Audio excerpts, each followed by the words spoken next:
Soul Hackers 2 was announced on February 21st, 2022 and is scheduled for a global release on August 26th for every relevant platform at the moment minus the Switch. I admit I haven't played the original Soul Hackers, but I have read up on it and have Persona 5, 3 and SMT5 under my belt, so hopefully my insight will be considered valid during this breakdown. Let's start with the Japanese website, which has far more information than the English. After this we'll look at the reveal trailer, then footage from the reveal livestream showing off the story, combat and Persona 5 DLC. Let's look at the reveal trailer. おはよう、リンゴ。おはよう、フィグ。気分はどうですか？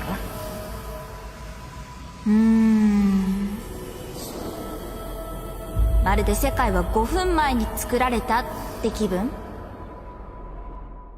The trailer starts with what seems to be Ringo's birth, if we take her line at the end literally. She's a Aeon, an artificial being who came to the past to prevent the apocalypse. Here she's talking to Fig, who is another Aeon and seems to be older than her from this dialogue.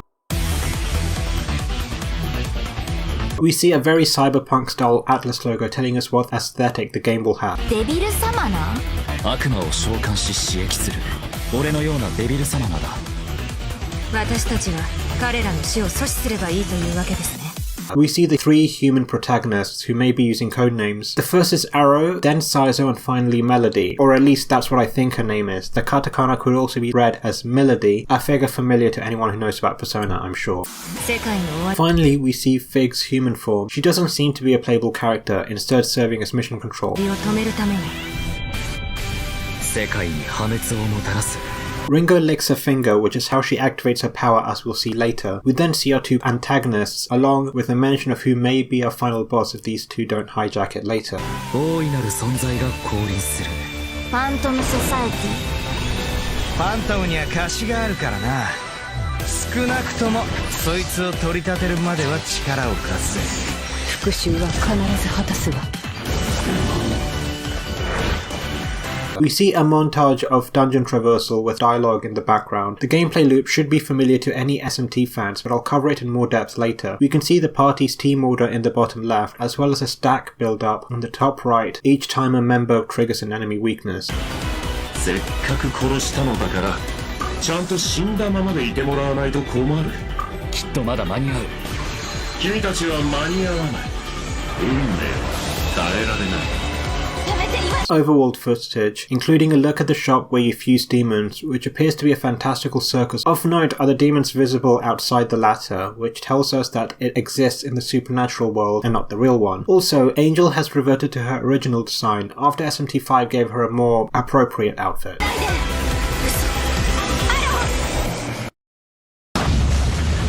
The multi-eyed hand appears to be part of the Great One mentioned earlier, and this appearance really does make it seem eldritch, and not just some name meant to sound imposing, followed by something happening to Arrow. It's possible the latter scene is from the early game, but I will mention that in the website. 相手は最強のサマナーだ。勝てない喧嘩は売らないようにしようぜ。なんだあれ。怪しいな。怪しくありません。フィグです。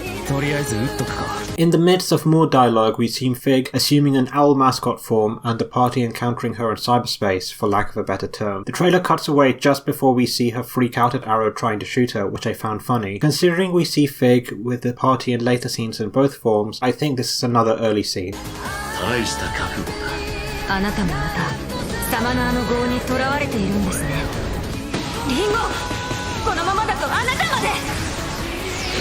More story and what looks to be a third Aeon facing Saizo at the 1 minute 37 second mark, given the digital looking trousers, that this one may be a third villain too. Given the state of the other two, as we see later, this may be a quick glimpse at how all three humans die. This is followed by Ringo using a special combat move that has all of her currently equipped demons attacking an enemy en masse, which could either be an exclusive ability to her, or something we'll see a bit later. 私の手を取って。 Before the end, Ringo uses an ability and the humans materialize. These are two different scenes. The first and the dialogue are how she resurrects dead humans, but again we'll talk about this later.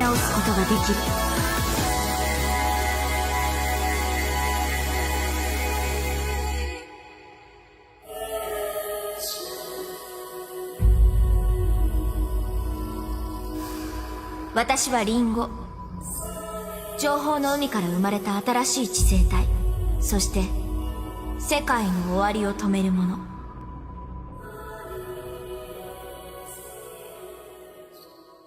As a post-credit scene, Ringo introduces herself to the humans and we see a group shot with a full team of 5. I'm quite interested in Ringo from a meta perspective. She's a sole female protagonist, which is rare for JRPGs outside of Atelier and Neptunia, and isn't silent, which is especially rare for ATLUS in particular. While ATLUS may be experimenting because Soul Hackers is a niche series, I hope these traits appear in their other titles going forward too, Persona in particular. Both Ringo and the extended cast seem to have vibrant personalities to boot, so I'm hopeful that this translates to a better cast and story than SMT5's. Now onto the Persona 5 DLC footage. Right off the bat, the Persona 5 DLC will be available as a first edition bonus, and it'll include Joker, Skull, Panther and Crow outfits for Ringo, Arrow, Melody and Saizo respectively. It will also include the bonus track Keeper of Lust, one of Persona 5's boss themes. If you're curious, Melody is currently using Angel and her skills are a basic attack, something I think is called Bank 1, Needle Shot, Maragi, Zan, and finally Rekam. Needle Shot was only used in SMT4 and SMT4 Apocalypse, while the others have been used in several SMT titles. Agi and Zan cost the same as they did in Devil Summoner, Raido Kuzunoha vs the Soul Asami, while Maragi and Rekam are more expensive. So clearly the skills have been rebalanced, and the SP cost system is the same as in Shin Megami Tensei, as opposed to Persona 5 where physical skills use health as a cost instead. Ringo is using Leon and Seath with a melee attack like Melody, followed by Bufula, Zionga, something I think is Kugeon, and Media. Kugeon confuses me because although it starts with the character Ko, the symbol used is that of dark skills. It's possible that Soul Hacker is turning light skills back to the expel skills of the oldest SMT titles, but I hope anyone who knows Japanese can help me out here, though I will look at this again when we talk about the website. Also, this is probably the closest we'll ever get to a Femme Joker, so have at it fan artists. Arrow has Jack Frost and a ranged default attack, Bufu, the equivalent of Memory Blow, Mabufu and Rakunda. At this point it's clear that every character has one of 2 different types of default attacking and inherits their remaining skills from their equipped demon. As someone introduced to SMT via Persona, the former seems to be a nice blend of Persona 5's 2 types of physical damage and Persona 3's 3 categories of melee weapons. Control returns to Saizo after a brief cutaway, which indicates that repeated turns from attacking weaknesses, a staple of SMT and its sub-series, is returning here as well. Considering guard is on circle and attack is on X proves this is on PS5 due to the confirm cancel switch being implemented in Japanese games as well, starting from this generation. Anyway, in addition to the options you'd expect, it seems every character is able to assist an ally or perform a commander skill, which may be the Zerg Rush ability Ringo used in the earlier trailer. But for now, Saizo has Kurama Tengu and is a ranged attacker, followed by Zanma, Mazan, the new skill Corkscrew, and Secunda. There's no outfit seen so far for Figu, which may be due to her not being playable, though I wouldn't be surprised if her owl form got a Morgana costume, and maybe she'd get a Kasumi costume for her default look and we just haven't seen it yet, though that's just me thinking aloud. Now, the first section on the website translates to Born from the very end of technology, Aeon's Apple and Fig. The future a little ahead of now, the world is in danger of collapsing. Aeon's Apple and Fig, who are beyond human intelligence and watch over the world of human beings, descend to the world to avert the end. Fig,